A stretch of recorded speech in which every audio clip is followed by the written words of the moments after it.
I'm Wafflestick, and welcome back to the WayStone Season 3, Episode 5. We're currently in the Nether with Frimp. As you can see, his name tag floating around over in his wither farm. We have been collecting these wither skulls to try to make a beacon so that we'll be more prepared for mining out those hives. Oh man, that's going to be some treacherous work. Seems we do have a wither skeleton at the end of this farm. Let's go ahead and see if we can get him to aggro over to the hopper system. So basically the way this works is it adjusts it so that you're at the same height as a wither vision. However, for the other mobs, they cannot see you as long as you don't jump. Frimp's out in the midst of it, so he's going to probably be fighting them. So just giving you a heads up, that's what he's doing. Oh, that is lovely. We now have 3 wither skulls. Oh man, I just got that lucky on the first clip. Oh man, that's awesome. I got a funny story for you. Wafflestick was going to be a slime before the YouTube channel began. Isn't that a strange thing? And now we are a slime because we got a slime head. But yes, Gaines had said there's something different about the post office and we need to check it out. I don't know what's going on, if he broke one of the lights or not. Oh. I see the difference now.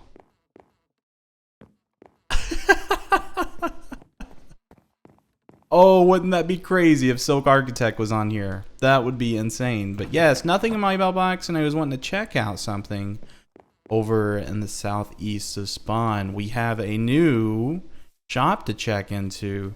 The Decappa headquarters. Oh, that is crazy. Nerdians, you have beat yourself once again. Oh, this place is spooky. Oh man, check it out. Got even got a cow head on a post. What? Oh, and a salmon head? They just don't let anyone buy, do they? So we have a welcome and info post here. Let's take a look and see what it says. It says, hello and welcome to Decappa headquarters, located at the beautiful and serene Skull Island. Decappa HQ offers everything for your beheading need. Oh man, kind of creepy, but if we were to proceed downwards, we do have, oh, an Ender Dragon head. So it's not that bad. That's a good thing you got the Ender Dragon head. You don't have to worry about a dragon causing anarchy on the server. Please note, not selling fish heads, but can still trade them. Okay, that's good stuff to know. And we also have pricing for heads. Note that $sign equals diamonds. Okay, so we have a bunch of different ones, and I see one that I'm interested in. Oh, 30 diamonds though. That is a very hefty price, but guess what? I'm rich today, so I'm going to splurge a bit. Oh, not stack these diamonds, so I hope they don't mind. Someone keeps renaming diamonds, and I cannot stack them. Oh, it hurts. But now we have a bat head. Oh, I've been wanting one of these. I just want to see how cool it looks on Wafflestick. Oh, I should have been a bat. I should have been a Batman. That looks absolutely gorgeous on me. Kind of scary a bit. But yes, today I wanted to focus on something rather important for our base build. If we were to just go over and take a look at it, you'll notice that there's a really huge component missing at the base that needs to be reviewed and also done today. If we can do it in one episode, oh, it's going to be a big build. If you aren't familiar with Gruva, I recommend getting familiar with him. Oh man, he's a master at iron farms. He has made multiple systems for people to make.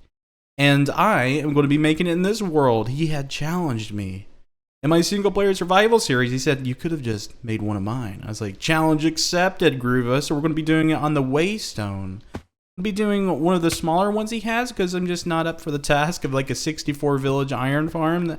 I mean, I would, but it's very early in the season and I just don't have that much iron or resources like slime blocks to finish off that design. But we are going to be doing the 14 village one. Oh, it's nice. You have to wait for about 20 minutes for it to initiate. But once it is to that point, you start getting iron. An iron golem in about 25 seconds. An iron golem will spawn. So during the off-camera work, we have gathered a bunch of materials to make our hoppers with, along with some other stuff I've got. I think I got a bunch of redstone in this shulker box. Oh, that's great. About 2 stacks of redstone blocks. And we've got slime from underneath the WayStone spawn. There is a slime chunk and a huge mine dugout. Oh, it's some grand stuff. That's where we got our slime head at. Oh, I'm so glad to have it now. I think it's my favorite mob head. But I think we should get to building on this, but first we need to gather some more materials, like some of this wood, like getting doors and all those little tidbits, along with a bunch of building blocks, which shouldn't be too difficult because I think I have a bunch of brick, or not brick, but stone to make into bricks.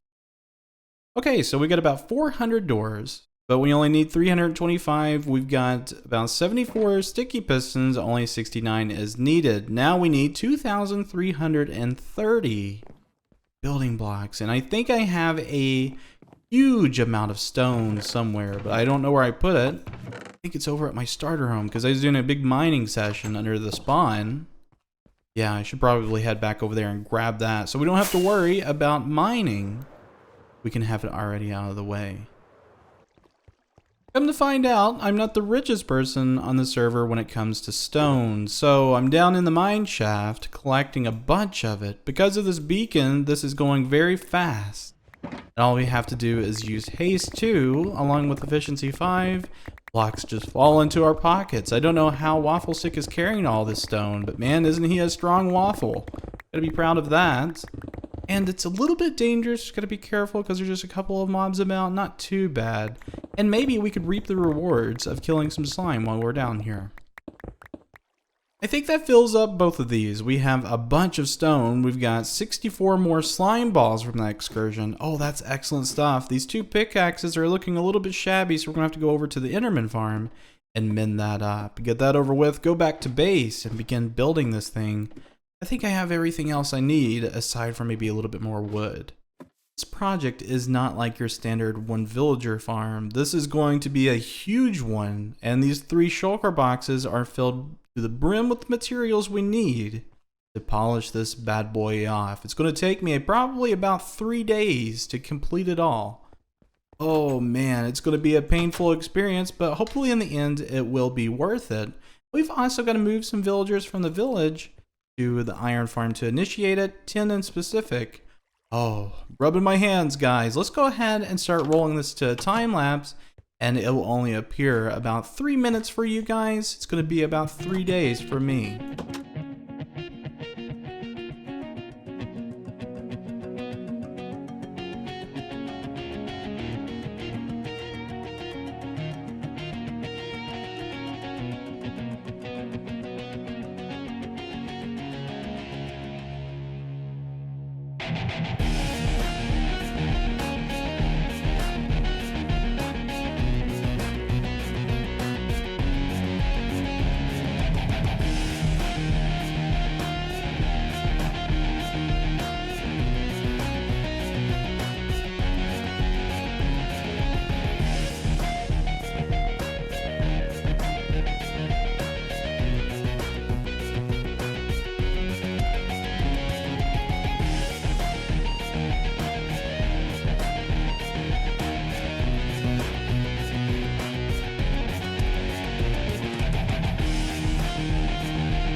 Go give Gruva a big pat on the back. That guy knows what he's doing when it comes to iron farms and also tutorials. Oh, it is such a simple tutorial to follow. I couldn't believe how fast this went with it. Good job, Gruva, and I will be leaving a link down in the description below for you to go check him out. He's got some wonderful stuff. This, in fact, is one of the smallest self-stacking iron farms he does.